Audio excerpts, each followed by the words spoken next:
Hello and welcome to the DC Stewart Show Podcast. I'm your host, Derek Stewart, and we're back on a Monday. Isaah, myself, we're going to be joined by Najee. Najee is just joining us right now, so we're right up spot on point. Welcome, Najee. How are you today? But anyway, we're glad to be here today. It is a Monday morning, September 29th, and it is College Game Day recap. NFL recap over the weekend. We had some other sporting events going on as well, but mainly we're going to be discussing a lot of football today, and we want your feedback. So please give us some feedback on that. Got a lot to talk about. Isaah and myself covered the Georgia-Alabama game on Saturday, and that was a great game. We had a lot of good coverage on that, and we also had a good time going over Freebird Tony's top 10 GOAT safety lists. And basically, we were just excited. We were ecstatic about that. Make sure you hit that like button and that subscribe button. Visit us over at Facebook. Visit us over at Instagram. And we got some other stuff in the works, so we'll be working on that as well. But just hit us up. Let us know how we're doing because we want your input on it. I see Isaah is pretty sharp today. He's looking pretty damn sharp. And that hat and that shirt is on point. So I'm going to go ahead and bring in my first kinfolk, Isaah, and we're going to see what he was up to on the weekend other than the game we covered over on Saturday, which was a Georgia-Alabama game. How you doing? Hey, I'm pretty sure they were crying some serious tears. Sure. Yes, man. They were weeping, and now you can't hear a peep out of them guys, man. They was rubbing in my face, talking about my you ain't where's that, and they ain't back, and all that. And they let Virginia take them down. But guess what? This coming up weekend, we gonna go in there, bring a paddle, and put you over that table and give you a good whooping. Well, you know what? I'm not gonna get too premature about that because Florida State, when they're at home, they play hard anyway. So I'm not giving anything away right now that I know Mario Cristobal and his staff has had time to plan for Florida State because they had a bye. So that extra week was concentrating strictly on Florida State's strengths, I'm sure. So we'll go over that as well. Virginia looked good, man. I mean, you know, I'm so happy for Tony Elliott because Tony Elliott, he went to that program. That program was down on its luck, and he was able to bring some of that back, you know, and they got a little bit of mojo right now. So, you know, we'll see how far Virginia can go because there's a lot of good teams. The talent is just so spread out now around college football. Najee, what's really going on with you, man? How you doing? I'm doing good. I'm doing good. Hey, but I ain't gonna lie. The Alabama game, that was a good game, man. That was a really good game. That was a really good game, right? They didn't score the half. They didn't score the second half. They scared me. Well, you know what? Ty Simpson, man, he's a special kind of quarterback, and I didn't get to see him play the first few games. I didn't see him in that Florida State game. I didn't see him play up until Saturday night, and I have nothing but, you know, accolades, and the guy took over the game. Literally, he took the play strategy that Kalen DeBoer had, and he was able to parlay that into something really, really good that night. He was a field general. He took him up and down the field. Georgia was always one step behind him. So we'll go into that, and we'll get into that, and we're going to be talking about quite a few other things, some coaches firings just of recent. We've had our coach fired last week. We had a coach fired just yesterday.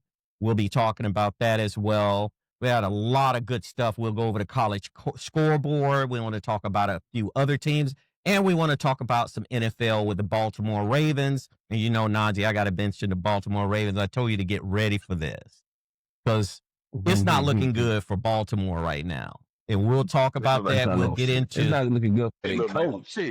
It's not looking good for their coach at all. I mean, this is the first time I've actually heard a lot of people are not happy with John Harbaugh. So we'll see if he can survive this fallout. I mean, because it is fallout and there's a lot of things going wrong with the team. Lamar Jackson is injured right now. So we'll see what his recovery looks like.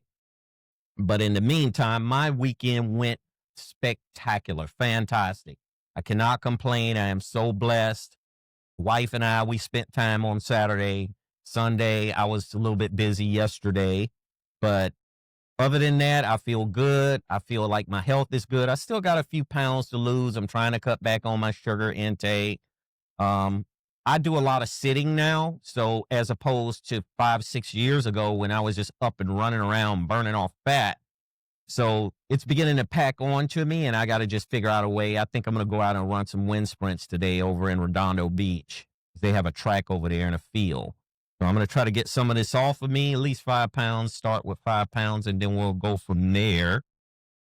Well, I'm gonna tell you something, and once you go out there, I'm gonna give you some suggestions, DC, because I care about you.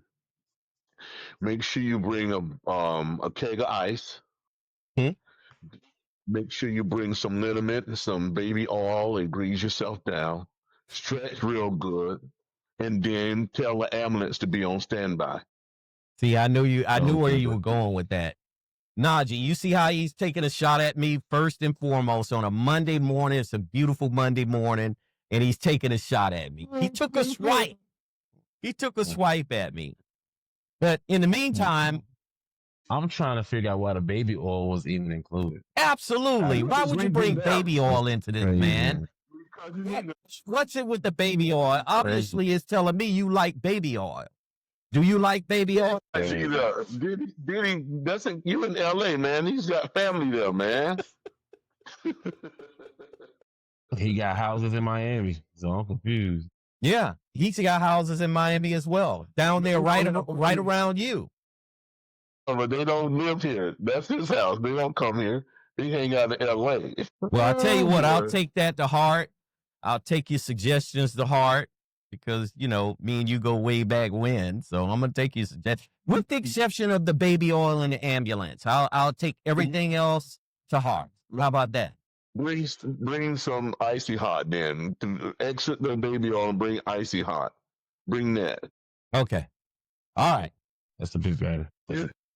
800 milligrams of Motrin also.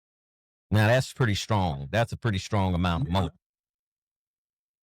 Motrin. You want me to get high? What you want me to do? Get high?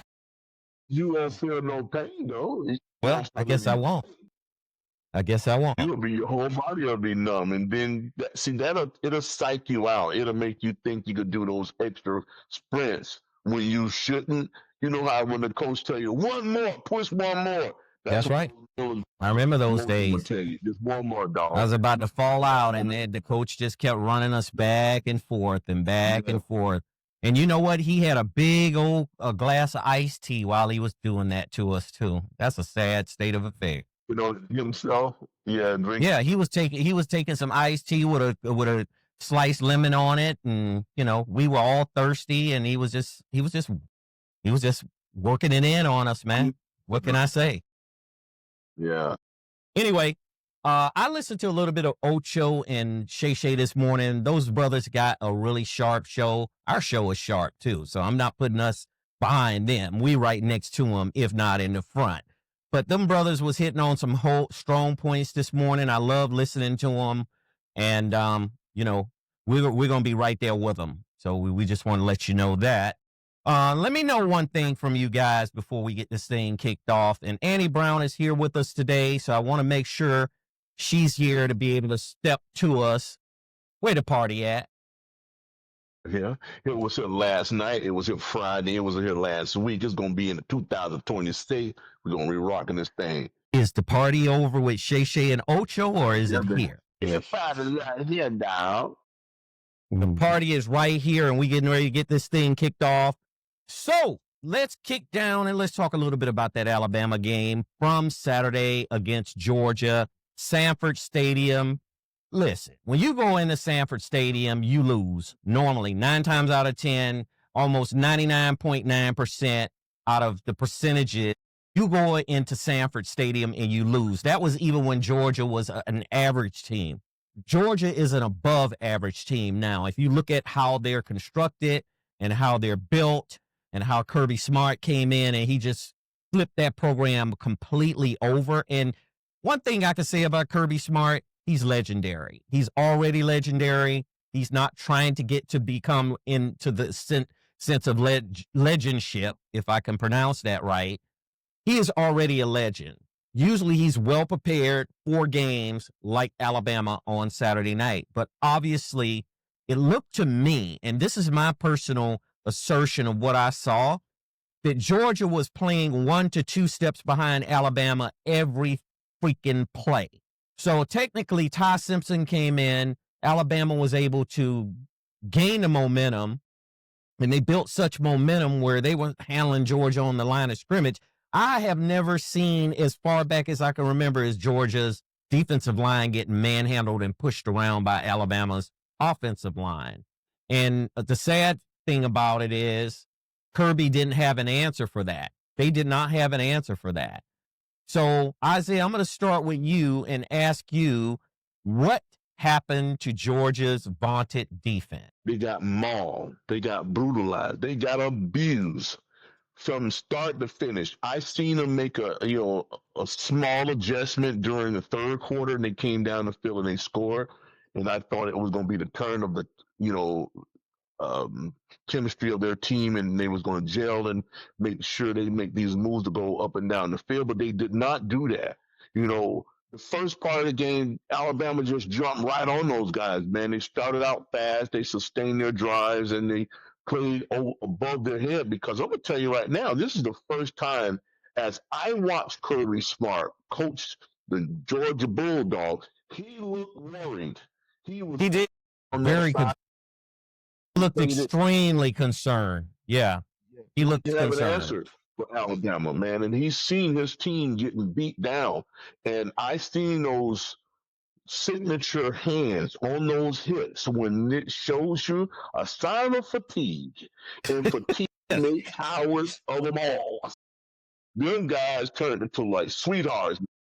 Alabama put it on them, man, and they deserve it because they were well coached. Their game plan worked, and Georgia just had no answer for them. No.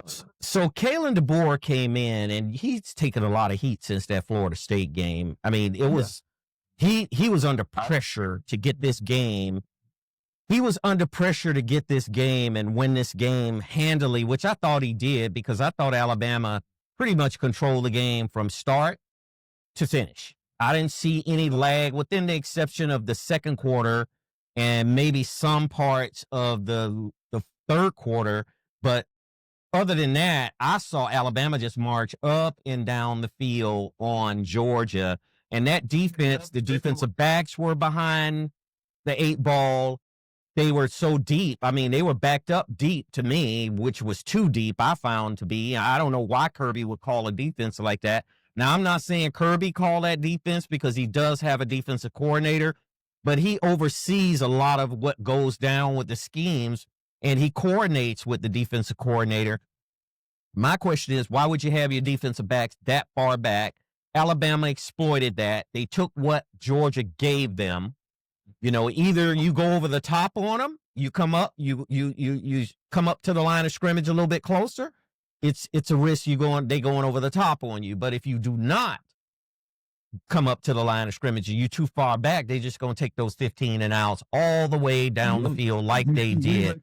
Recognize that immediately. And you even said yourself that Georgia's defensive backs were just too deep. They were just too deep behind, and they couldn't even make up ground to be able to come up in time to make those plays. So, Najee, help me understand, what did you see, and what was the major change in Alabama's offense on how they went about exploiting Georgia's defense? Well, just like I said, I think they were they had to, they had to gel more. They had the chemistry had to just to build more and more, because every game, like I said, they're getting better every game. So of course they going against a powerhouse. So guess what? When you go into a powerhouse, you have to come in for better focus of what's going on. You can't take them. You can't be lackadaisical. You can't be lazy. You can't take them lightly at all. So when they came in sharp and focused on whatever they had. They had to go. They had planned. They coach had them ready. Man. He did. So they were so well prepared. And as I'm looking at it, I'm like, they up 20. I say it's 24 to what? I said, these guys finna blow them out. Next thing you know, third quarter, then it is what it was, 20, 24, 21. I said, okay, well, Alabama need to tighten up because they finna come back up. They actually only need a half a game of scoring because they didn't let them come up. They didn't even score the second half and still won. I know, and that's the pretty part about it. That's the icing on the cake that their defense, Alabama's defense, they made some mistakes early. They had a defensive back. Mm-hmm. He was biting on things that he shouldn't have been biting on, and he got beat one time, at least I know outright. One time he just got beat. He bit on it. He came up, and the receiver from Georgia got behind him and was able to make a big play. But overall, I think Alabama's defensive line was so dominant and so aggressive that, Gunner Stockton for Georgia, and he didn't do too bad. I mean, Gunner Stockton, he seemed to have had time to be able to get the ball where it needed to go. But Alabama's defense was just so in tune with what Georgia was doing, other than the Georgia running backs. Because the running backs, man, them guys was off the charts, bro. That number 33, I think his name was Bowens. He was off the charts. Those guys were running, but they could not get anything going sufficient enough to take over the game and try to overstep Alabama, right? You can only run so much. You need a well balance of passing and and running. And that's something that Georgia didn't have consistently, right? Mm-hmm. Because I noticed Alabama's receiver, one of their first original receivers, he dropped a wide open bomb. A Georgia player dropped a wide open bomb, and these guys are dropping balls like crazy, man. I don't understand. I don't get it. Like never before. Absolutely. And it looks like technically it saved Alabama's season. And the reason I say it saved Alabama's season is because Alabama would have taken this loss on Saturday. The chances of them getting into that 12-team CFP playoff system, it still would have been possibly okay. Unfortunately, they would have been done technically. And I said to Isaah on Saturday, I say, look, Georgia can afford to lose this game, but Alabama cannot afford to lose that game. With the way Georgia's 12th right now. Exactly. So they fell to 12, right? Alabama's 10. And Alabama jumped to 10. With all of that said, it makes me wonder that SEC is just built so tough, man, because if you look at how Mississippi beat LSU on Saturday, and LSU, I always said to myself, LSU has got a lot of talented players. They got a good team. But to run that vaunted gauntlet in the SEC is tough. It's going to be tough. I would say Mississippi is a sleeper. I wouldn't put them behind anyone right now because they have a very talented team. They're well balanced. They're well coached.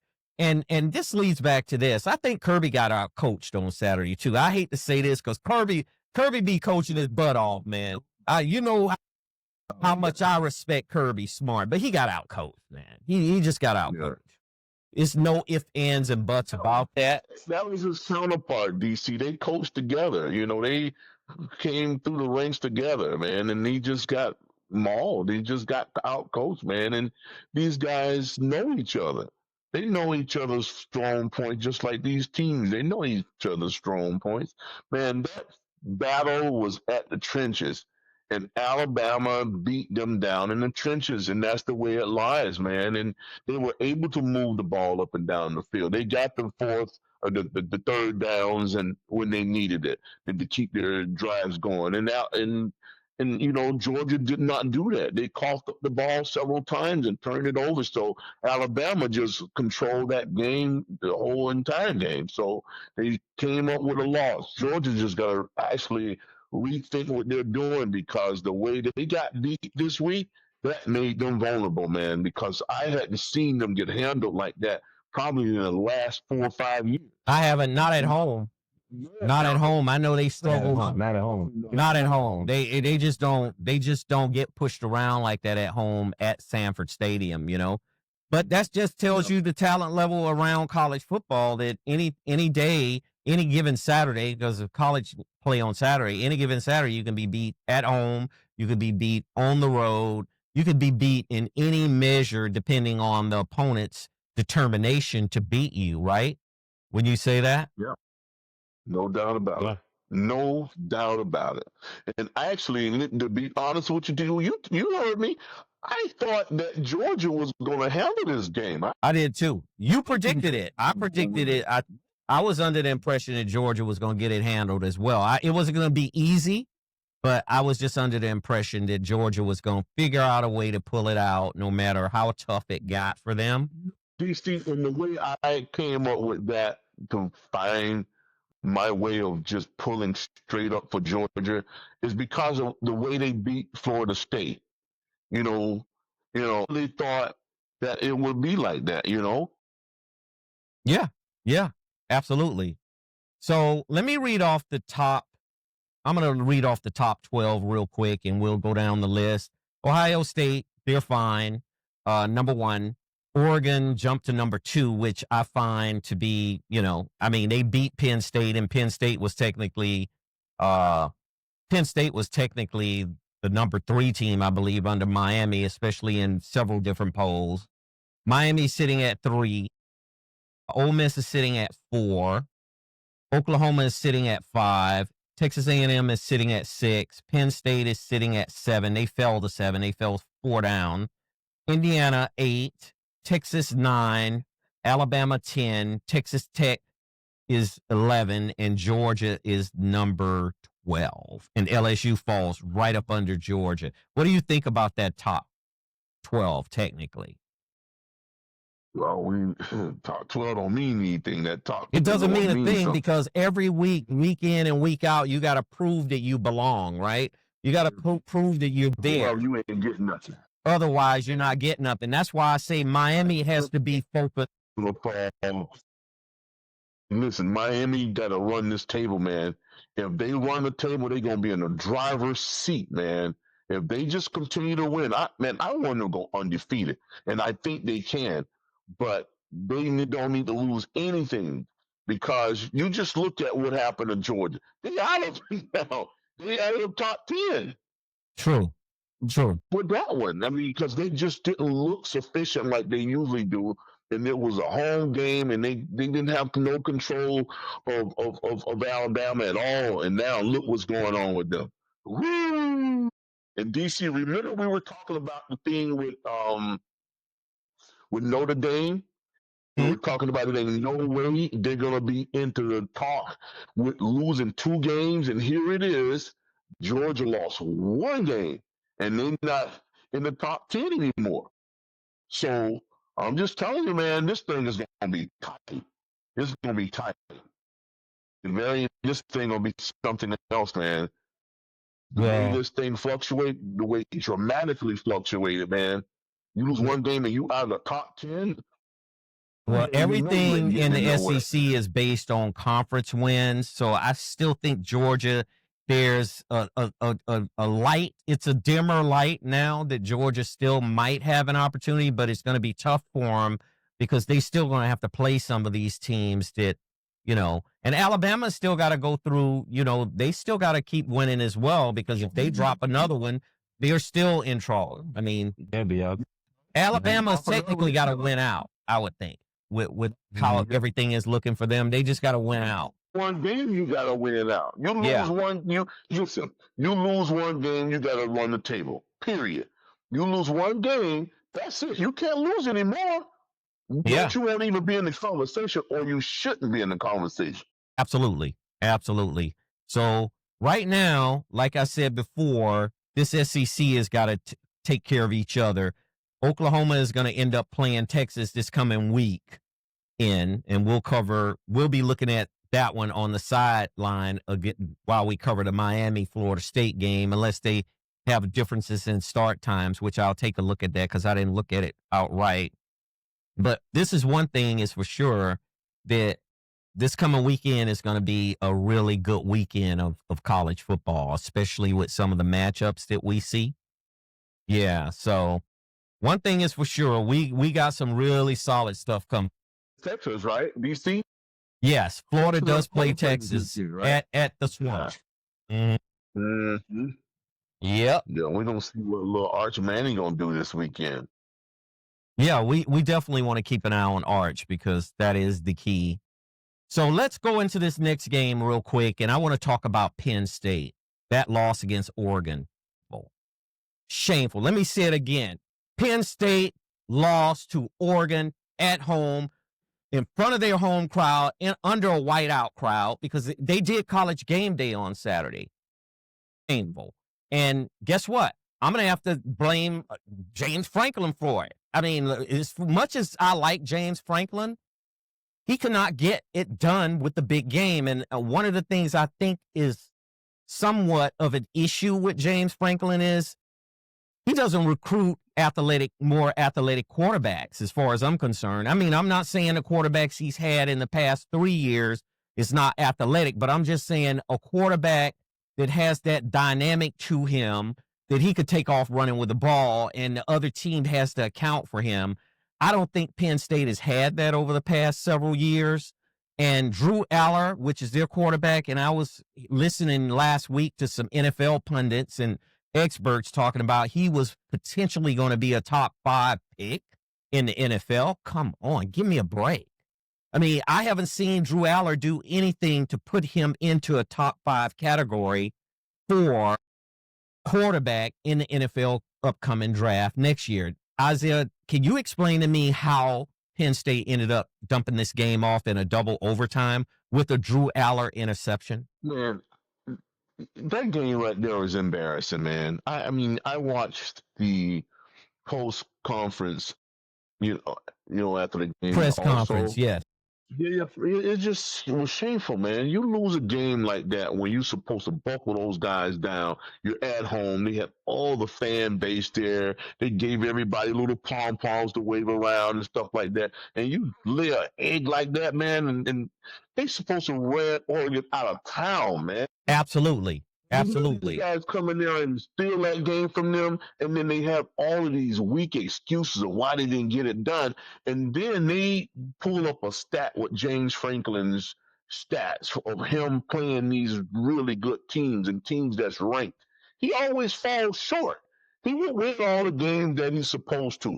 But then the games where he's supposed to make it where he'll look like an elite team, he always dropped the ball.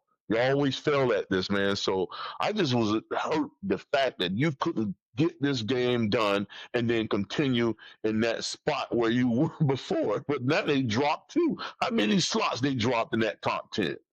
They dropped down pretty drastically. They dropped down to 7. They went four spots down from where they were.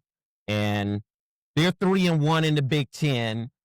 And one thing I could say about Oregon, Dan Lanning, he has completely overhauled that program. And I'm not saying overhaul from the point that they needed a lot of overhauling because Mario Cristobal did leave some very talented players behind. He handed him a good team, and he took that good team and he took it to the next level. And Oregon is a very good team. I mean, they're well coached, they're well disciplined. They have a lot of things good going for them. And they have Dante Moore, which he was a top quarterback in the nation coming out of high school. He ended up signing with UCLA. He ended up transferring, getting into the portal and going up to Oregon to play. He's a very athletic quarterback. He throws well. He runs well.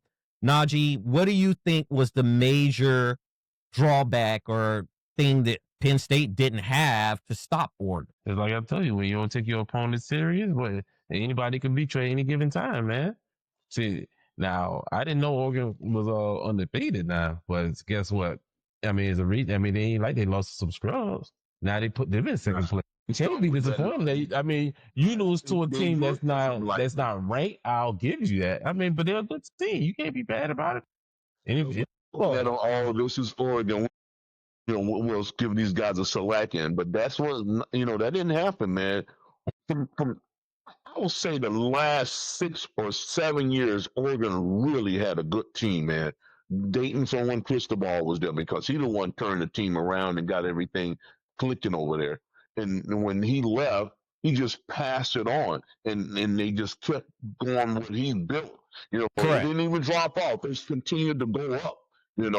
And these guys going to be continuing in contingency. It's it. The program has arrived and it's here to stay. It's not going anywhere. As long as Dan Lanning is there, the program is going to always be in the top echelons of college football. They went to the Big Ten and it was able to manhandle these Big Ten teams. And, the Pac-12 was always looked at as more of a finesse conference as opposed to a more physical conference like the SEC and the Big Ten. But Oregon has changed that whole dynamic by stepping into the Big Ten, running the table. They were undefeated last year when they got beat in the national championship game, technically, by Ohio State. And they got beaten in that game because Ohio State just came in with better athletes and a better game plan than they did that day.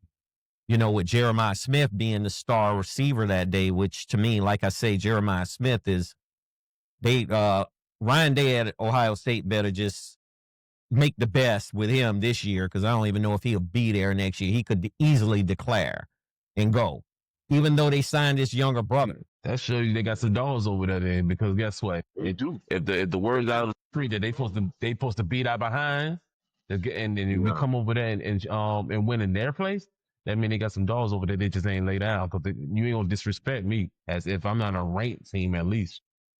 Come on, man, don't do it. Don't try me like that. So I just did a little bit of research here, and it looks as though James Franklin, during his tenure, has fired up to 4 offensive coordinators, or at least 3. So I'm looking here. He fired 2 offensive coordinators one in 2015, another one in 2020. He fired another one in 2023, and another one just moved on because I don't know whether he wanted to be there any longer. How many more offensive coordinators can he put on the chopping block? I'm not saying he's putting this current one on there because Andy Kolnicki, I think his name Kolnicki, is the current offensive coordinator. I thought they came in with a good game plan. They just couldn't do anything on the field. So Isaiah, tell me, James Franklin, where is the problem? Is it defense? Is it offense? Or is it just a collective of all of it with this loss to Oregon over the weekend? It's a collective, and it starts with the head coach, man. When you just name off all of these offensive coordinators, how can you be that unstable to keep changing offensive coordinators? Yeah. You're not freaking stable yourself. If you can't pull a guy in there to be your right-hand man, because that's what he really is. If he's your offensive coordinator, he's more attached to you than the defensive coordinator. If you're the head coach and you keep changing people, that means you're not stable your damn self. And then next thing you don't know, they're going to be getting rid of him. That's what I would not be a bit surprised. I mean, not saying that anything that's current that's going to happen, because Penn State's season is still in front of them. Although that one loss to Oregon in the Big Ten, that's a conference loss. So if they're lucky enough to meet Oregon again, because I think this is the second time Oregon has beaten them. I think they beat them in the Big Ten Conference last year, if I'm not mistaken, the conference championship game in Indianapolis. I'll look into that to make sure. But you can't keep losing to these these top teams, man. You can't keep losing to these top programs and expect that everything is going to be fine and you could it's business as usual. He's got to get his team to the point where they just have to get through games, kind of like what Alabama did with Georgia. Look, I mean, you defend home. You defend home like it's no tomorrow. It's like Oregon kicked in their door and came in their house and beat them. That's the way I look at it. I'm not looking at it any other way. I just felt that he should have won that game, DC. I thought he had more talent. I thought he would not be out-coached. But all things considered, he was playing with a team that went to the national championship. So that in itself tells you that we wasn't just playing anybody. Of course. We were playing a powerhouse team. Exactly. That's what Oregon has become. I mean, True. they're a household name when it comes to football now. And he got beat. I didn't think he was going to get beat, but he got beat. And let me tell you something. The way Oregon plays now, I I would even expect if they play them again, they might lose. I wouldn't be shocked. I wouldn't be surprised. They just play solid football, man. I mean, just think about it. When they lost, and I'm saying in any loss, Oregon has not gotten blown out in the last 6 or 7 years. So they already done made it to that point where you say they're an elite team and you could put them in the question of playoffs and all that. Because for years, Oregon used to have to cry, river to get into these playoff games. But then once they start winning consistently and beating big powerhouse teams, they say, oh, shoot, Oregon, these guys are for real. So they start letting these guys get into these playoffs because some teams, they don't even let you get in the playoffs, no matter if you're undefeated. Just check your roster, DC. You have teams that's undefeated but never got a chance to even get in the playoffs. Absolutely. It was going to be. Yeah, we had to deal with that quite often, especially back in the 80s and the 90s, before they finally came to their senses and say, look, we need to make this right. We need to make this where teams that are undefeated and other teams, even with one loss, they have a good opportunity to get into a system where that they can work their way up to the championship level game, because there was no working their way up back in the day. Either the format was either you went to a major bowl, depending on which bowl was, the Rose Bowl, the Orange Bowl, and the Sugar Bowls, like, to me, the top three, of course.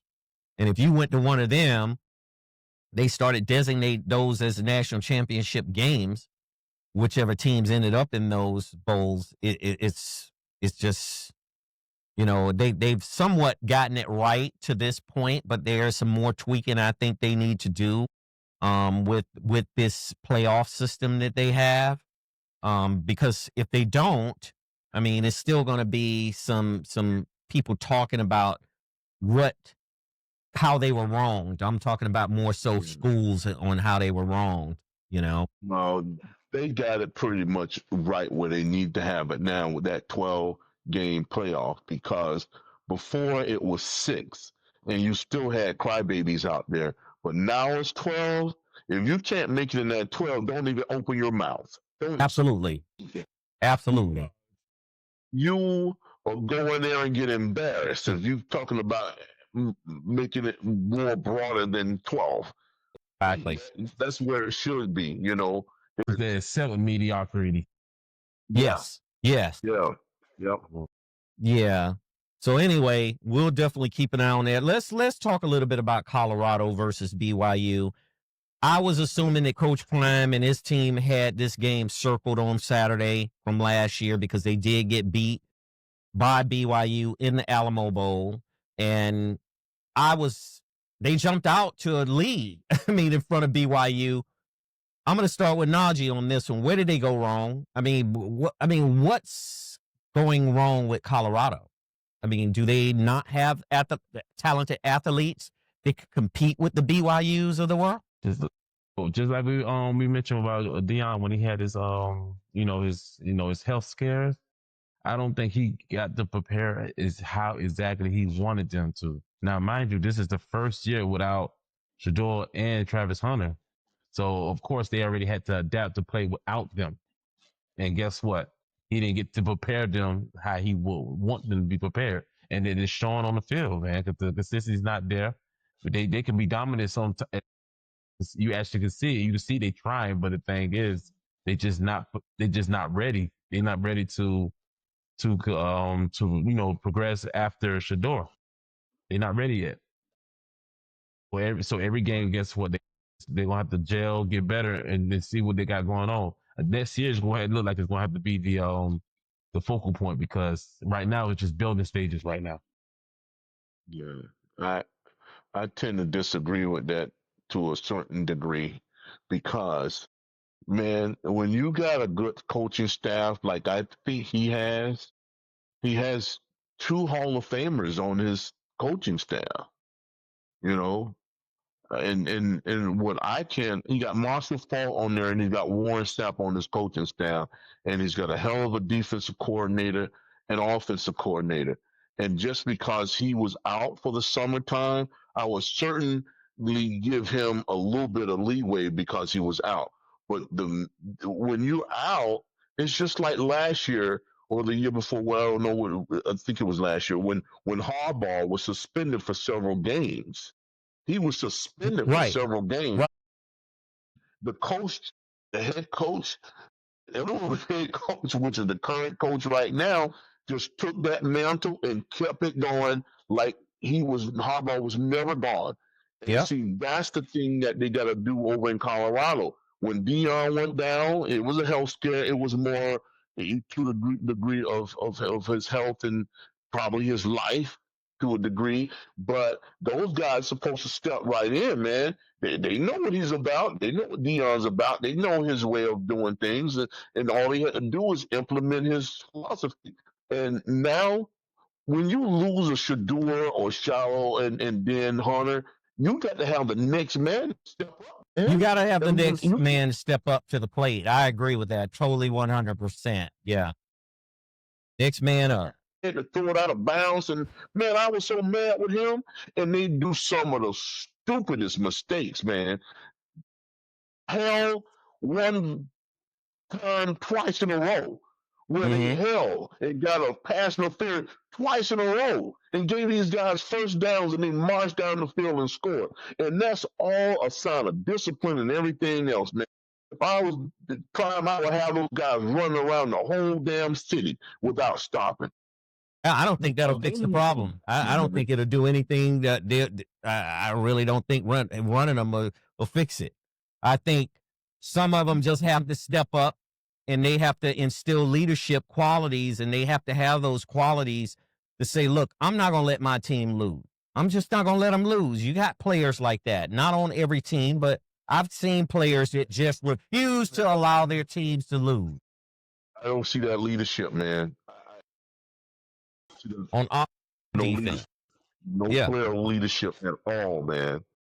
That guy, the quarterback, ran around and lost 25 yards. I could not believe that. I shook my head when I watched him because that's common sense. If a guy's chasing you like that and you're outside of the pocket and in the quarterback's box, why wouldn't you throw it away? Why wouldn't you throw it away? I just don't understand it. You got a receiver that's wide open. You don't see him. Now, let me say this. Caden Salter's a young man, and trust me, it's not easy for what they're doing out there. I'm not going to play Monday morning quarterback here with Caden Salter. Little League 101. But Little League 101 says that if you're getting ready to get sacked, don't hold on to the ball. Throw the ball away. And he did not do that, and it's just unfortunate for Colorado because right now, their season – they're looking at possibility of finishing at 500, wouldn't you say? They're probably going to be 500. They got a great potential of being 500 because of the way they play. They're not playing smart. They're not playing aggressive. They play, that was the dumbest game I seen this weekend, man. It was just stupid. Elementary type of play. Man, you don't throw the ball, you run around, you lose a couple guys, you get away. Okay, you're open for a split second where you got a chance to look down the field because you wasn't running for your dear life. Then you run back 25 yards and get caught and sacked. The ball out of bounds. Go throw it to the cheerleaders, man. Damn. And they just held on to the ball. And then they wind up punting and giving them good field position when they did it because they lost so many yards. And meanwhile, you just walk down the field and score. They're just dumb. Just don't understand it, man. One thing historically I can say about BYU ever since even as far back as the Lavelle Edwards era, and Lavelle Edwards is legendary at BYU. He was one of the coaches at BYU, and he was legendary. That team always has discipline. They don't make a lot of mistakes, and they go by the simple, basic mechanics of the game. And, the strategy that this current coach built, especially to go up against Colorado, he was saying to himself, man, we came up in and got out of here with a win, right? We came up in here and technically, looking at the athletes from Colorado has better athletes. Now, I'm going to say that because, I didn't see any super superiority on the side of BYU where they had super talented athletes to match up against Colorado's athletes, especially in the skill position part of it. Wouldn't you say so, Najee? No, I agree. Well, just because you have the better players don't mean that you're going to win. That's how I feel about my Ravens right now. Exactly. I'm telling you, it's have to be coaching. Plus, it's also this is the quarterback first year, so maybe just nervous more than anything. But it's the offense and the defense that's making mistakes. It's got to be coaching. What else can you? Quarterbacks are balling. You got freshman players. All you got to do is come watch my U this weekend. You just said something about young. We got young players all over the U's team, and they balling out.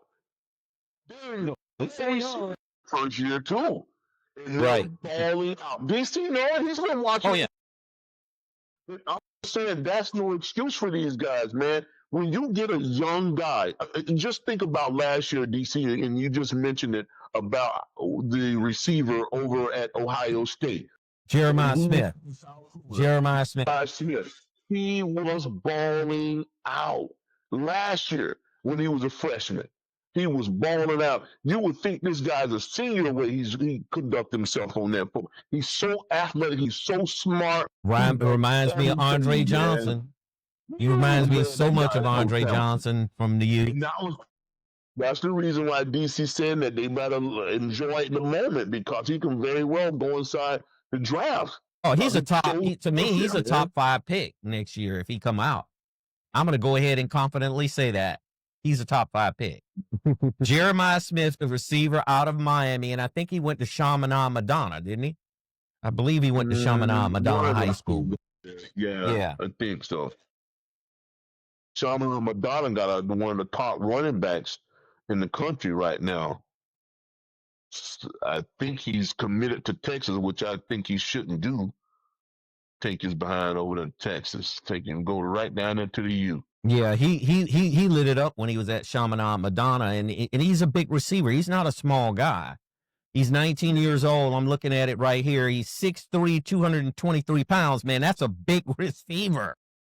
And as athletic as he is top 5. Randy Moss size. Yeah. Like Randy Moss's size. Well, Randy Moss, I don't think was that heavy, right? I think Randy Moss had that 210 at best, right? Like Randy Moss was no 223. Yeah, height-wise he was. Yeah, but height-wise, of course. Yes. So, well, I'm going to just say this. Coach Prime has done a fantastic job turning this program around at Colorado. I thought it's like night and day. When he got there, that program was in dire straits. He's put it on the map. Every game is sold out at home, and we'll see how long that lasts, because if they keep losing, every game is not going to be sold out at home. Support DC. But he's still got a lot of support. And one thing I could say is the president and Rick George, who's the athletic director, which I love me some Rick George, they still support Prime, and Prime will get the resources that he needs to be successful. Because he deserves it, to give him every opportunity to be successful.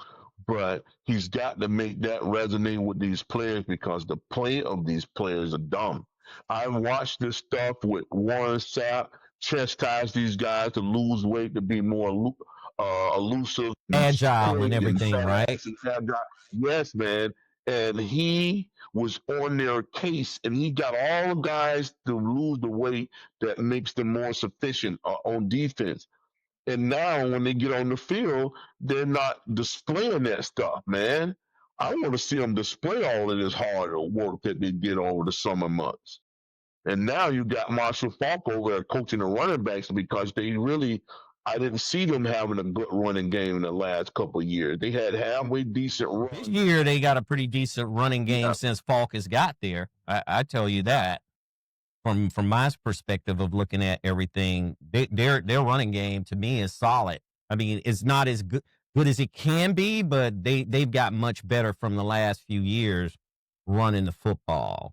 So let's move on to this next Andy Brown topic. And Andy Brown wants to ask us a question. It looks like Sam Pittman from Arkansas has been fired. Sam Pittman coached the Arkansas team, and he coached the Arkansas team for several years. I don't know Sam Pittman personally, but Sam Pittman looked like a guy you could just sit down and just have a drink with, and kind of just chill out like at a tailgate party. Wouldn't you say so? Yeah, welcome. I don't think it would be water. I think I would just probably have a beer with Sam Pittman. It's just a simple, basic beer. He did He this shit. did like Bring you some. a whiskey drinking to me. Cognac. Giving that Shea Portier. Shea Laportier. I mean, we could drink that too. So it looks as though they fired Sam Pittman after several years. They gave him an extra year last year to turn the program around. For one thing, Arkansas is a very attractive job, and it's a great program. It's got a lot of history behind it. A lot of good players come out of there, and they've had nothing but, bad luck, I would say, over the last few years but you got to look at the conference they're competing in, but that doesn't excuse the fact that Arkansas has, just like every other team, the ability to be able to recruit, go into that portal, and do some of the things that's needed to get the right kind of players in there to play the game, right? Wouldn't you say so? I mean, because they're competing against, just like LSU and all those other schools that's in any conference. You have to get the right kind of players, but it looks like his overall record was 32-34. That is just not enough to run any type of program like that in the SEC or even a Division II school. I would say 32-34 is not enough. Was being nice to him. I think they were being nice because I was telling you on Saturday during our game covering with the Alabama-Georgia that they had restructured his contract. So basically, if he ended up under 500 at the end of the season this year, he would get less money to walk away with. I think it was $9.8 million if he was over 500, $6.8 million if he fell under 500. But it looks like the school had just decided to eat the entire amount and go ahead and let him go. Do you think that's a good decision? Get you out of here, big dog. Do you think that's a good decision to get him out of there? He's had plenty of time. He's had plenty of time to do something, Nick. So guess what? Let's cut our losses right now, and we can start rebuilding right now and make this situation better. That's the best thing for you to do, because obviously he's had plenty of time. We were just talking about the Canes and the Alabama. If they lose 2 games, they're already out of it. That means if how many games is in NFL NCAA? 13. So you mean to tell me he's 6, 7, is 12? Okay, so he's 5. He's 5, 7, 5, 7, 7, 5 every season. It's mediocrity. We need to get him out of here. Well, I have a question here. It looks as though they brought back Bobby Petrino. And Bobby Petrino has been coaching in college football for a long time. To me, he's a very well-respected coach. However, Bobby Petrino was let go from Arkansas due to a scandal. No, wait. I want you to wait. This is the sleazebag who was on the motorcycle with his girlfriend that time? That is very true. That is correct. What is going on in Arkansas to bring this guy back out? He had his jump off on the motorcycle with him, and they got in an accident or something, right? If I can remember correctly. That's right. And it looks as though the athletic director at that time fired him for him not being truthful to me, and that's a character issue right there, right? Is that a character issue when you don't tell the truth? Yeah. And you are leading young men? To me, that's to me is a troublesome issue, because if you're leading young men, how can you lead young men when you're not being truthful about things that happen when something happens to you, right? Yeah, but you know what? Lying is popular nowadays. We can lie. Everybody want to hear a lie. I totally get that part of it. Here's the thing. It was good. Here's the thing. Bobby Petrino coached at several different schools. Most notable one, it was Louisville. He turned Louisville around, made them very competitive. And like I said, this doesn't have anything to do with this coach's coaching ability as far as I'm concerned. I'm just asking the question is, how can a school, let me ask you a simpler question. How can you fire a guy and then he come back? Tell me that. How have you ever known anyone to get fired anywhere where they're telling you, look, you can't work here anymore for whatever reason, you broke the rules, you did this or you did that, and you get fired, and then you leave and then you come back as the offensive coordinator? They looking at it like time mends it all. Well, I guess that is the way they're looking at it, right? Pissed off with him, they ran him off, and then they brung him back. And they backdoored him is what you look at. And it seemed to be they backdoored him. Because if he was already on the coaching staff, and now they just get rid of the coach and bring him in as the interim coach, and particularly, I'm almost willing to bet at the end of the year, they're going to make him the head coach. Oh, no doubt about it. If they win. I'm almost 100% sure that I will be willing to maybe even put my life on the line and say that at the end of the year, because what I suspect is going to happen is the team is going to turn around. Now, I mean, it might not because of the competition and their schedule. However, if the team gets better, and especially in the record category, I could see them making him permanent. I could see them taking that tag off of him. You know, right? They got an excuse for him, DC, because he can clearly say, let me get my players in here and then we'll make this thing work. But if they make him the head coach, the interim head coach, they got an intentions of making this man the head guy next year, especially if they win. Because what's going to happen as well, people are going to soon forget all of the sleazy stuff that happened years ago. Absolutely. And then we'll have people jump in the portal, going in there playing for him because they're looking at his track record because he's always been a winner. No doubt about it. No stance is questionable. And morally, he just got a lot of, heinous things attached to his name. But on a winning perspective, he's always been a winner. Wherever he went, he's been a winner. So that's what they're looking at. They're looking at pure winning. And they're looking at butts being in the seats in these stands. So that's all that they're worried about right now. Winning makes a big difference, man. And they think he's a winner, and they got their man. So it looks like his overall record in 14 years is 119 to 56. So that justifies what you just said. Pretty damn good. Yep. Yep. So Najee, what were you going to say earlier? Well, the thing is, you talking about Arkansas, bro, what's their remaining schedule though? Because their schedule don't look favorable at all. They got 7 games left. I think 5 of them are ranked, and then one of the ones that's not ranked is Auburn. So I don't think they're going to finish that season off too well. Okay, so I'm looking at Arkansas's schedule right now. I went in and pulled it up, and they are currently 2-3 right now. They're 0-1 in the conference play, which they got beat. But Notre Dame was a non-conference game for them. So they have a tough schedule. You're right, because if you look at Notre Dame ended up winning the game against them. They are at Tennessee. Texas A&M is coming into town to play them. Auburn is going to be actually coming to town to play them as well. Mississippi State, at LSU, at Texas, and at Missouri. I have to agree with you, Najee. We'll see what he can do to turn this program, but here's something else that I have for you.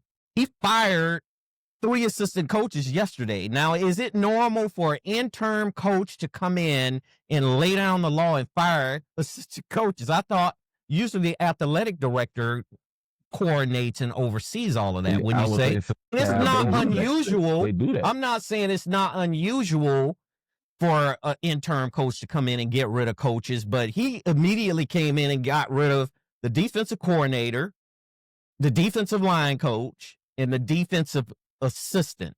And his dismissal reasoning was of a staff overhaul and an immediate attempt to fix glaring defensive issues after Arkansas's blowout loss and poor defensive stats against Notre Dame in particular. Don't be surprised, because when head coaches get fired, most of the time the entourage is out of the door too. But go ahead. But I'm saying interim coach. I mean, interim coach come in and do that.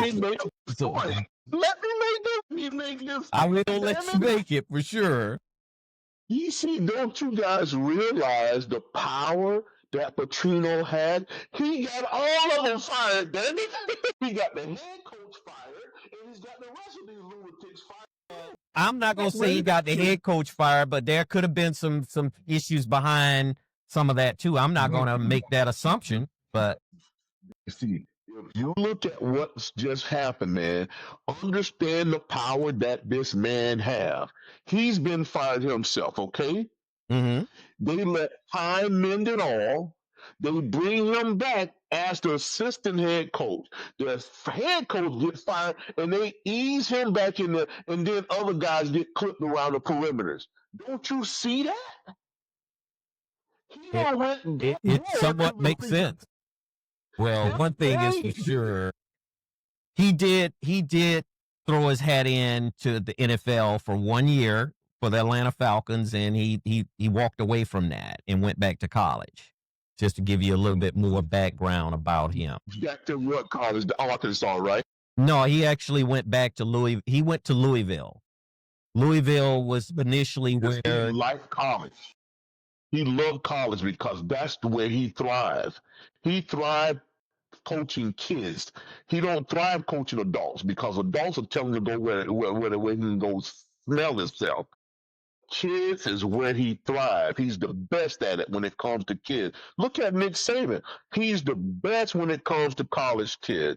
Look at Spurrier. He's the best when it comes to college kids. One guy who I know that was flat out a badass coach was Jimmy Johnson. He was kicking butt in both facets of coaching, the pros and college. So everybody can make that transition, man. I'm telling you.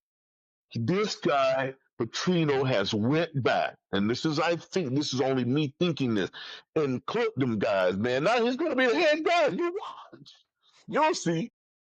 I wouldn't be completely shocked to see that at the end of the year once they look over everything and just think about the power they gave this guy.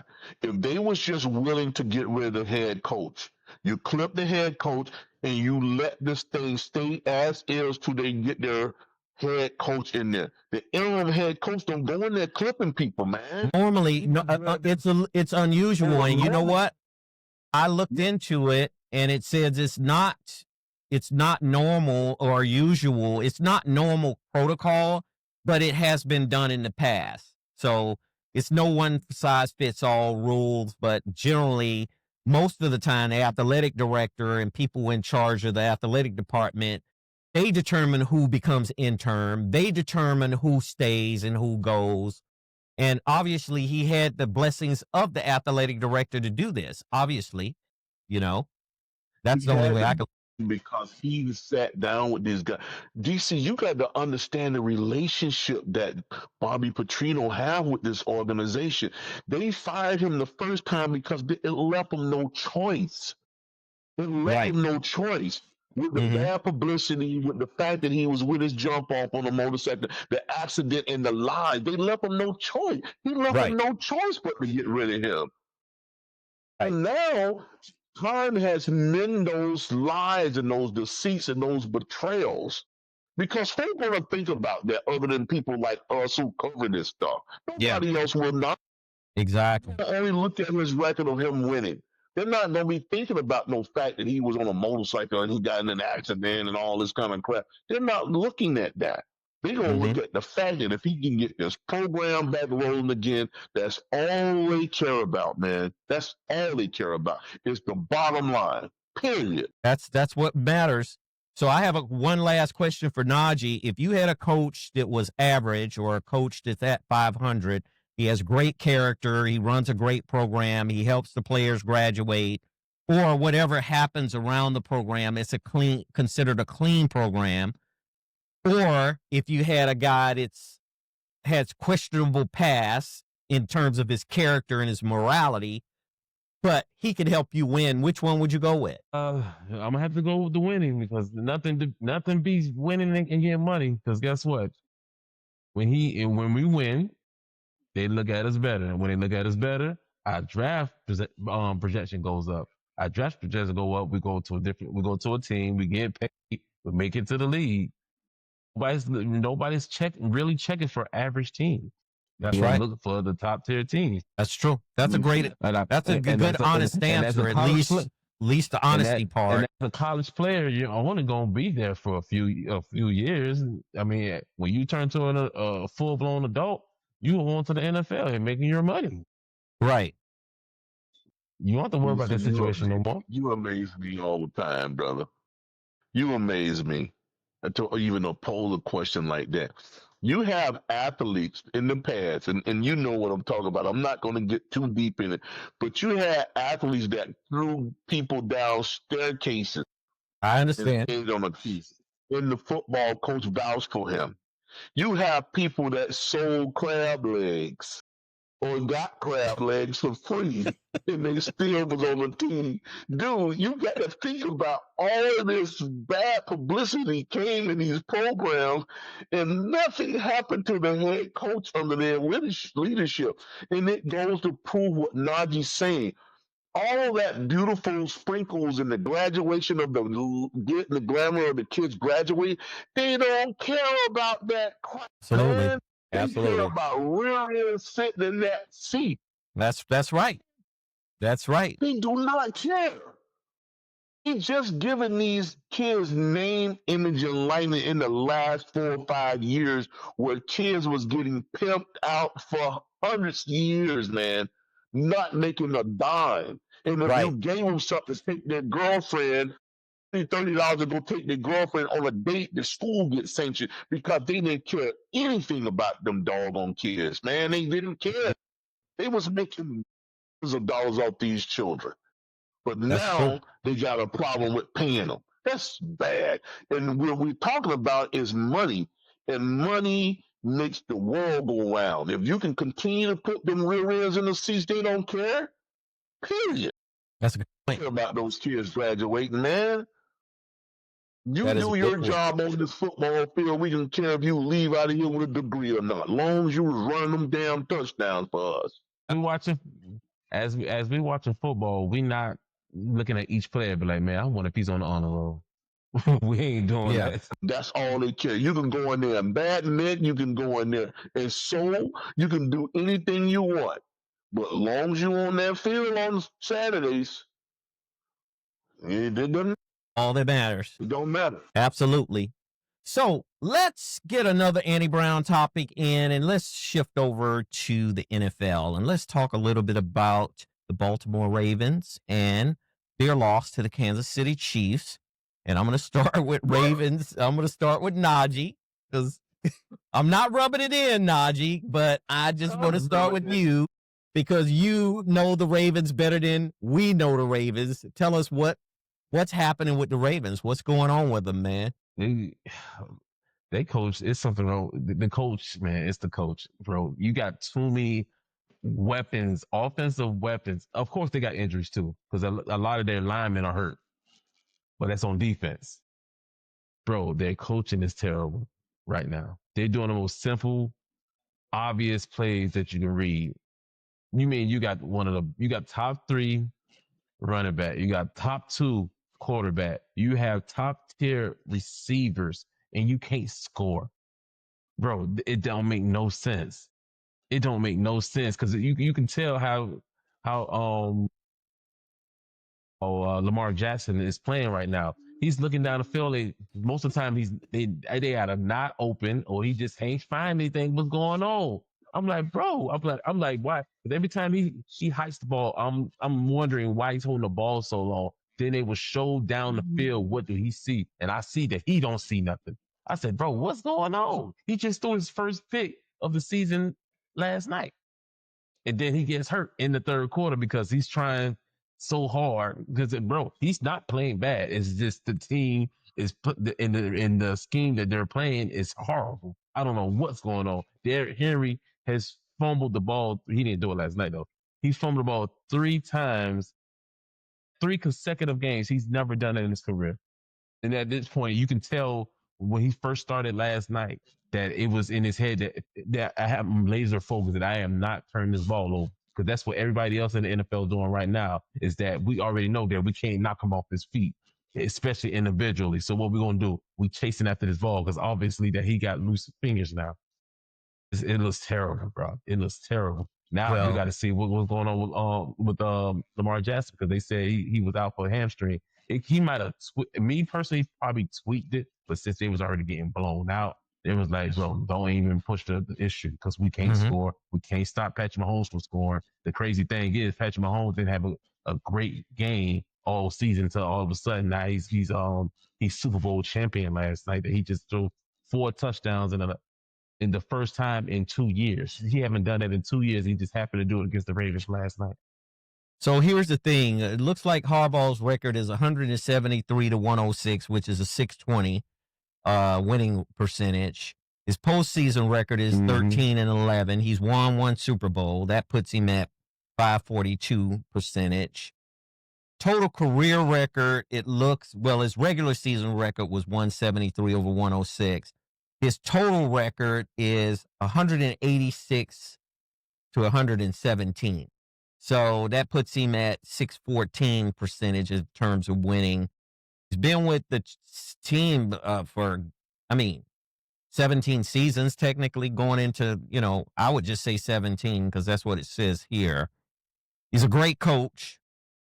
He's had that program, or should I say that organization, under his leadership for so long.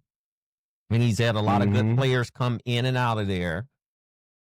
I think personally, Todd Monken is going to be gone. And Todd Monken is the offensive coordinator for the Ravens. I wouldn't be shocked if Harbaugh cleaned house at the end of the year. Not saying that these coordinators are the reason.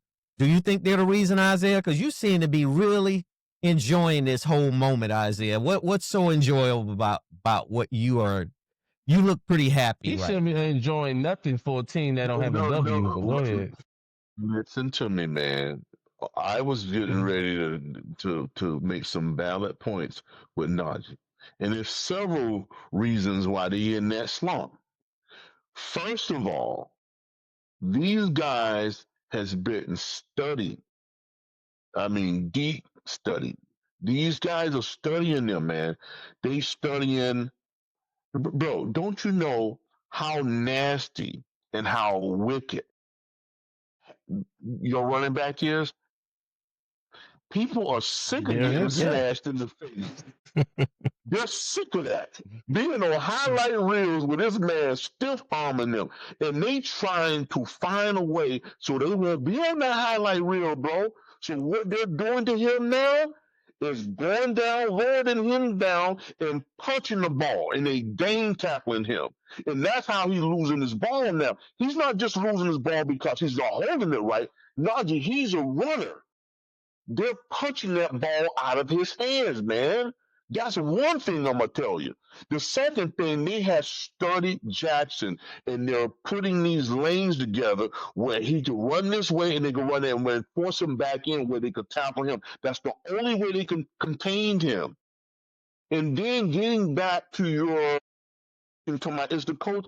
It ain't hardball, bro. It's just a matter of people are getting familiar with their style of play. Now, you guys are in the same boat, my dog. Say that, Najee. I just knew he was going to say that. We got a W. We got a W. We got a W. Najee, come on now. Like you once say, come on now. You said we got a W. Man, you lower the bar for your team. We got a W. You know how that sounds? We got no, I ain't horrible. I did not say we were not playing horrible. You like, so we better than y'all. You ain't too much better than y'all. You got AW. What I'm saying is a different tier, though. Listen. No, it's not. This is the reason why I'm saying you guys are just like us. You guys got some butt receivers. You got a good quarterback, and you got a good coaching staff. And a great tight end. Great tight end as well. And you mean to tell me, and you tell me we still can't score with all that greatness that you even just said. So you can't tell me that's not. But these people don't study you guys, Najee. They know what y'all do. That's why you're supposed to adapt. That's the reason of having coaching. That's the reason of having That's coaching. why I think Todd Monken in particular is going to be gone at the end of the year, the offensive coordinator, but that's just my take on it. Todd Monken is going to be gone. Because now they're more familiar with each other. Yeah. I don't think they're firing nobody, man. I think they probably undergoing some of the transgressions that the Steelers underwent the last few years, where the offensive coordinator, that issue was a problem, and the play calling and all of that, because we both agree it's not Harbaugh and it's not Tomlin on either one of those teams. It's just the strategy and the game planning that they do, right? DC, you're so wrong. Let me tell you something. Let me tell you flat out, man, you wrong. And let me tell you why you were wrong. Tomlin don't have no damn power like Harbaugh, man. You crazy? True. I agree with you. Who's on that damn team, man? I agree with that. Harbaugh has a lot more power than Tomlin does, especially in the draft and everything else, personnel, you name it. Yes. Yeah, man. And not only that, he dictates who's on that team. And then and the thing is, it ain't no way in the world you can compare the talent that Steelers had composed of the Ravens, man. The Steelers can only dream about the talent the Ravens have on that team, man. I agree. Just look at the last since Roethlisberger left. You know how stable the Ravens quarterback situation is? The only time they had a problem with their quarterback is when they didn't pay Lamar. That was it. Mm-hmm. That was it. And he still played. He wouldn't play without a contract, showing his loyalty, man. We don't have nobody like that. The Pittsburgh Steelers quarterback situation been doing this, man. It was like a merry-go-round. Right. I mean, it was crazy. It was a roller coaster. And Aaron Rodgers has stabilized it a little bit, I think, but you're right. I mean, their quarterback situation. You got to remember, DC, man, DC. Aaron Rodgers is a blue tag. He's an antique. He can go down any minute. You crazy if that's the stability, man. You crazy?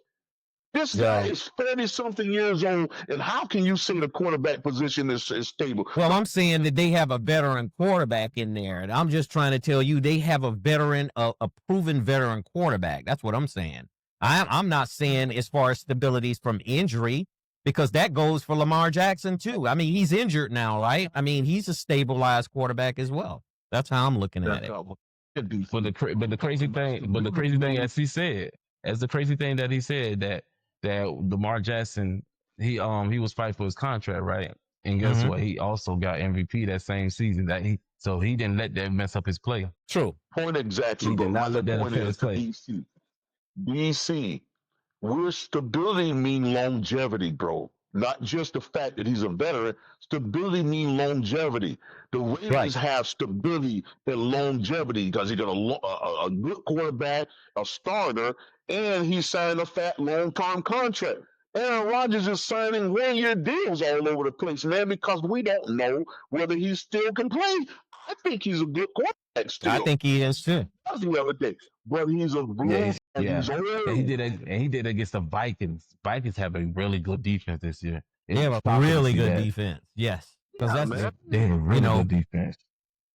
I mean, that's Brian Flores' defense. So, I mean, Brian Flores is one of the best defensive coordinators in the league. So, we'll see what happens with the Ravens, but I'm predicting right now that the offensive coordinator, with the way things are going on their offense, and they can't seem to get anything going with their offense, as talented of players that they do have, I don't see him surviving it. But DC, remember what our buddy and I road dog Najee was saying a couple weeks ago? Najee, I still want to tell you this, man.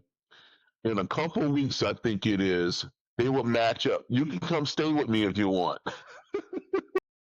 That's going to be a nice little showdown with the Dolphins. The Ravens. You can come stay with me if you want, bro. Dolphins gonna beat y'all. Najee, he's gonna keep rubbing it in on you. DC, he's gonna.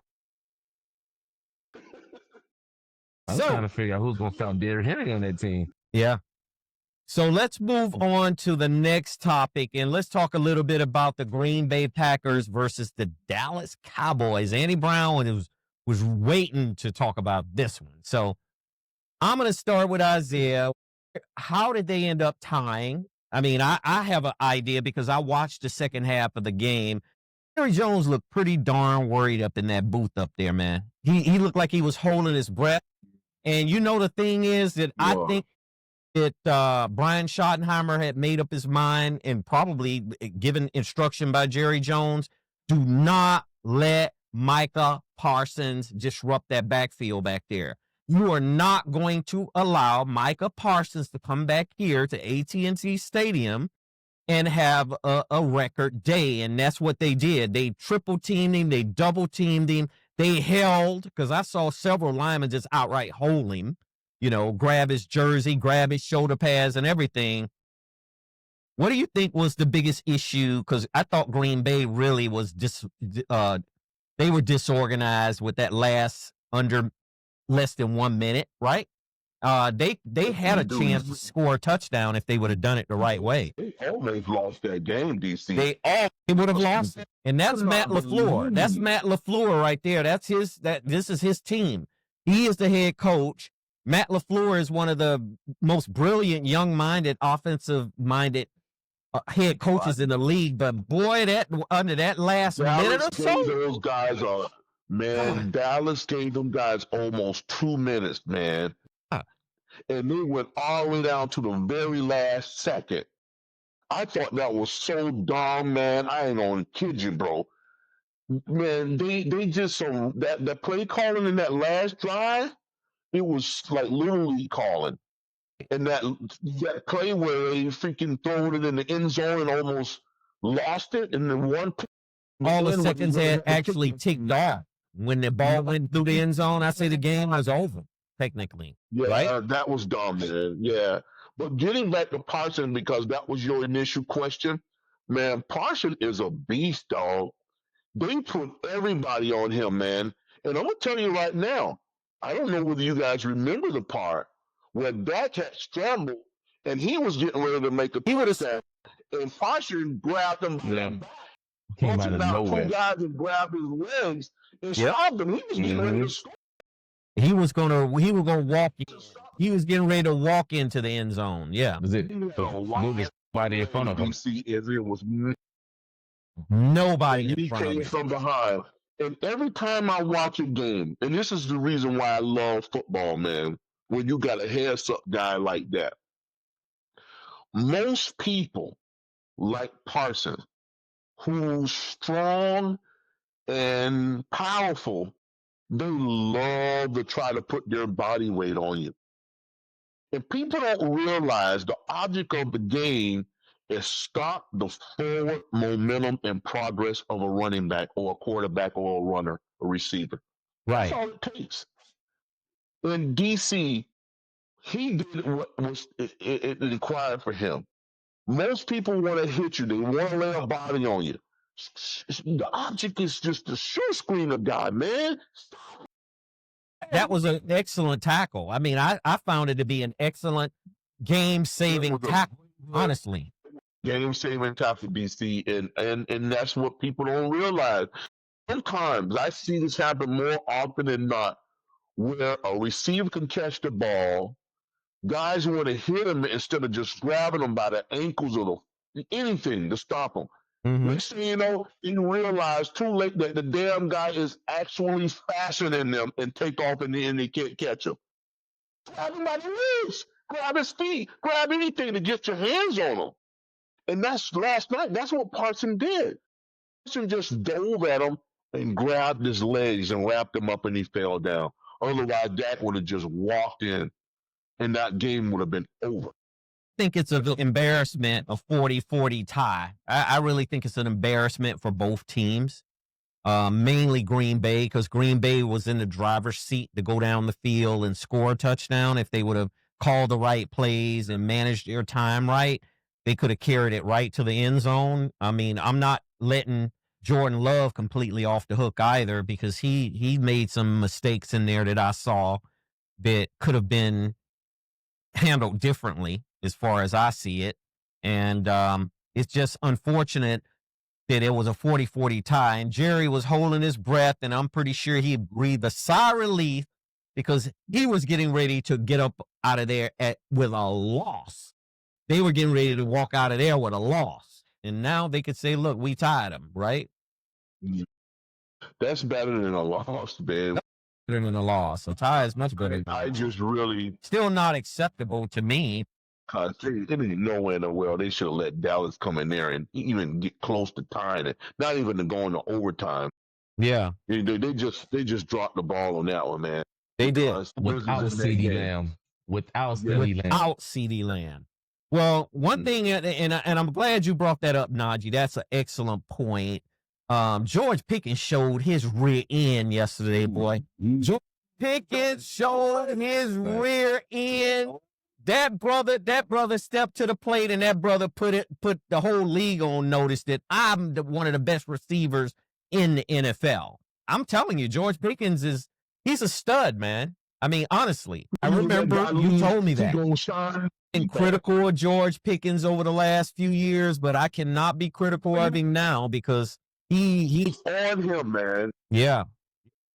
I said he's putting on a show, man. I want to give this guy an Emmy, an Oscar, and everything else for the act he was putting on when he was in Pittsburgh. Because I know he was just acting out because he didn't want to be there, man.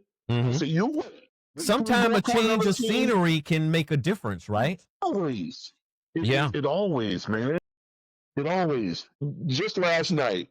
Remember when we were talking about, even we'll switch over and come back, but this is the same point. Remember when I was telling you about Butler, who played for the Miami Heat? I just told you he was showing his rear end so he could leave the Miami Heat. Last night, I see him featured in the movie. He was doing, and it's the same thing that Pickens was doing last year to Pittsburgh. They just act out and act the rear end. So you say, "Oh man, we got to get rid of this guy. He's poison to the team." You get rid of him now. He's showing his rear end. And Butler's movies. He wants to go over to LA where he can get right in the mix with these movies, man. Absolutely, that's what he's doing.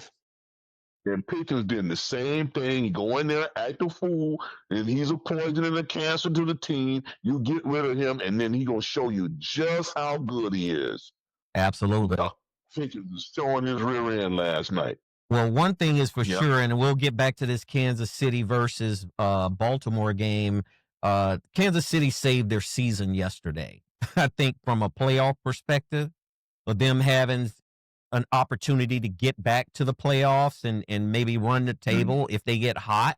If they would have lost to Baltimore yesterday, I think they would have been in a heap of trouble, because if you look at their overall record, they would have been sitting where Baltimore is sitting, technically, even though they only lost one game so far.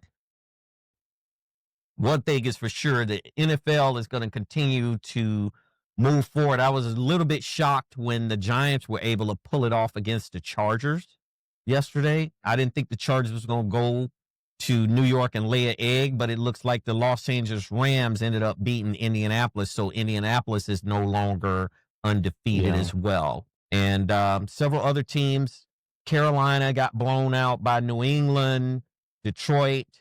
blew out Cleveland. Cleveland's a mess. I think they're a mess. Tennessee got beat too. Tennessee got beat. They're gonna continue to get beat. Yeah. Hey, Cam Ward's he's gonna get fine. He's gonna get fine. He'll be fine. I think he's gonna be okay. He's gonna be fine. So I got a question for you guys. What's the issue they asked him what's the issue going over there. He said their team is ass. That's what he said. He's getting fine. He's getting fine. Well, no doubt about it. Oh, but guess who got their first W? The Giants. They got their first W. As soon as they set Sierra husband down, guess what? They got a W. Just like I told y'all. They let a rookie get their first W. Well, Jackson Dart is a good. He's a stud of a player, and I think he's gonna work out good for New York. So it makes Brian Dable right now look like a genius to sit down Russell Wilson when Jackson Dart is in there and they can pull off a win like that. That's a big win for the Giants. The very first game. So Jacksonville was able to pull off a win against the 49ers, of course. And it looks like Travis Hunter is not happy because he's not being consistently playing both ways. Do you think Travis Hunter should just concentrate on one position on either side of the ball, or still, motivated to be a two-way player? What do you think? I think he need to focus more on offense. He need to focus. He need to focus on one thing. Now, if you want him to dominate on defense somewhere, let that be when they need like a big stop or something. Don't have him doing both sides because he can't stay fresh He can't stay fresh on offense and defense. He's going to be doing both positions that way. So he need to focus on one. And if they need a big stop or a big play, then you can put him in if you want him to make the play or be a decoy. Don't have him just running around like that. You can't focus on both sides of the ball like that. He has to focus on one, and he can help out on the next one. Right. I think that this guy, Travis, got to really understand how this game works, man, in professional football. Just think about this, DC. You got Travis, and they probably saw him a bit of goods to give him to make him feel comfortable by coming in. Absolutely. He's not getting ready to start at both positions because we already paying a guy who's supposed to be starting at DB making $10 million a year. We're not sitting this guy on the bench to let you start both ways. You crazy? That makes sense. That makes all the sense in the world. Yeah. They're just playing. It makes it easy for you to get hurt. It makes it easy for you to get hurt too. If you're going to then that's what you definitely must up. You're tiny and skinny as a stilk, and you're going to be playing both wide in the NFL, and then you got to make these tackles. We're going to leave you at receivers where you can make these dynamic catches for us. That's what you're getting ready to do. You're not getting ready to be running your little narrow behind and then tackling nobody every play, man. What's wrong with you? I'm happy about that. What you need to do is lay low, and even his former coach, Prime, was talking about who they need to play. Dion, stay out of that. Let these people coach their team the way they see fit. That's what they need to do. They don't need to let this guy play both ways. He's their property now. He's their investment, and they're going to do something to get him hurt, to let him play both ways. Leave these people alone. It's time. Let them coach. Let them coach the way they need fit. Yep. I think he would be more effective as a receiver myself because, he knows the tendencies of a defensive back's mindset, generally speaking. And I think he would be more effective to be able to help the team because it all boils down to him helping the team. It's not about him. It's about helping the team. And I think he could be more beneficial helping the team from wide receiver, not defensive back. Now, if you want to put him in there in specific defensive packages, maybe. But not every down. I mean, I don't see him surviving a full season, every down, going every play both ways like that. I just don't see it because like you say, he is light in the butt. So in terms of him being able to hold up in an NFL season, he wouldn't be able to survive it. I don't think so. He'd have a tough time. Let's just say that. Yeah. Anyway, man, we had a fantastic show today, man. I love you two brothers, man. Oh man, I am so blessed. And the reason I say that, and I'm not saying this just to say this, but I have something to live for now as a human being, because I was trying to find my way. It took me 50 plus years to find my way to where I am now. And I got my childhood friend here. We grew up as 4-year-olds on up to where we are now. And I got my brother Najee here. And man, what you bring to this show is just it's beyond anything that I can imagine in terms of your effectiveness when it comes to football, when it comes to basketball. And we're going to be looking forward to the NBA season. But I'm so happy now that we can wake up on a Saturday and look at college football, and then Sunday, look at NFL football. Man, it's nothing like American sports. I love that the way it is. So I'm going to close this show out. Thank you, the viewer, for, chilling with us today, because you're family. We appreciate you coming through. And I want to make sure you hit that like button and subscribe. And we're going to be coming at you some more with a lot of other topics. We will have some videos out. We're going to be doing some special videos. We did Freebird Tony's safeties list. We got some more lists coming up. Najee is going to be doing a list for us. Isaiah is going to be doing a list for us. I'm going to do a list. So join us and do those things with us. So I'm going to have Isaiah close us out. Beautiful show, man. You guys hit it. We hit it out the park. And one thing I want to let folks know, we're going to be on this weekend. We're going to be covering the University of Miami and the Florida State Seminoles. Them guys on that West Coast, y'all better be ready, because we're going to come and have some business, dog. Anyway, on the real, listen, you got to love each other, man. Hug each other. Tell your friends, your family how much you care about them all the time, because you never know when it's going to be the last, or you can't do it at all. So enjoy your weekend. Tell your family, your friends, your colleagues that we're on. We enjoying this thing. We having a brilliant time. Absolutely. Well stated. How about you, Najee? Peace and blessing. Love God. We're definitely going to love you. And Isaiah, don't worry. October 30th, we got to have our stuff together. That's another 3-4 games. We're going to be ready for y'all boys, man. If we're going to take this L, I'm going to take it like a man, but we ain't going to take this L, bro.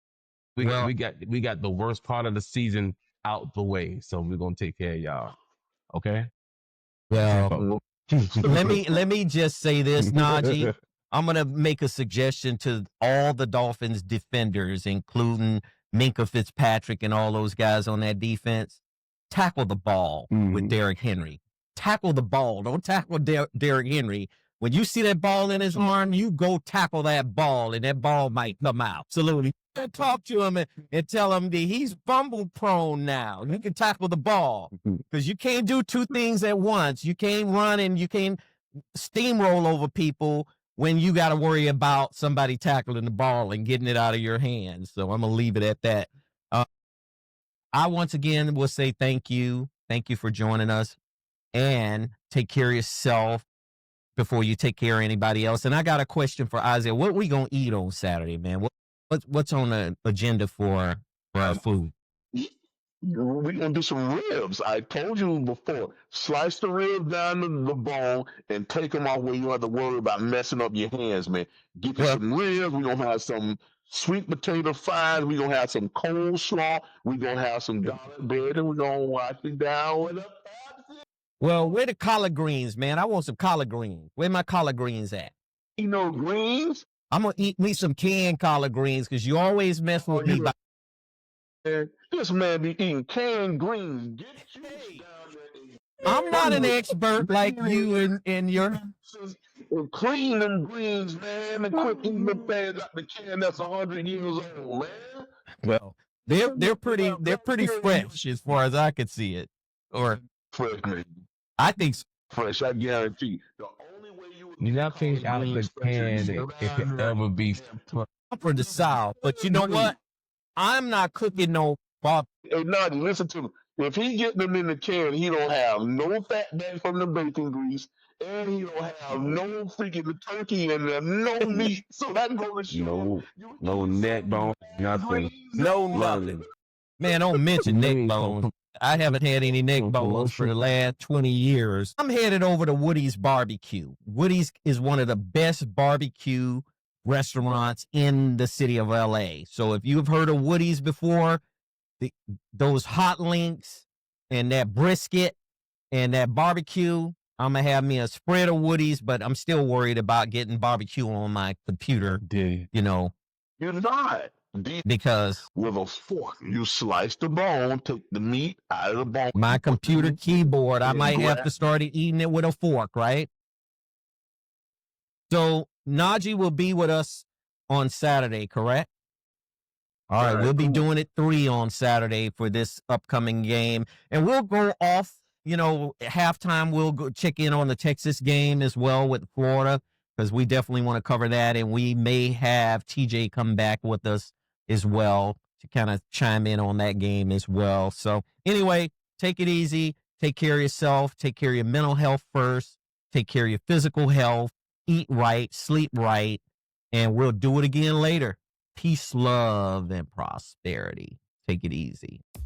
You've reached the end of another episode of the DC Stewart Sports Talk Podcast. Be sure to connect with us at Facebook and Twitter.com.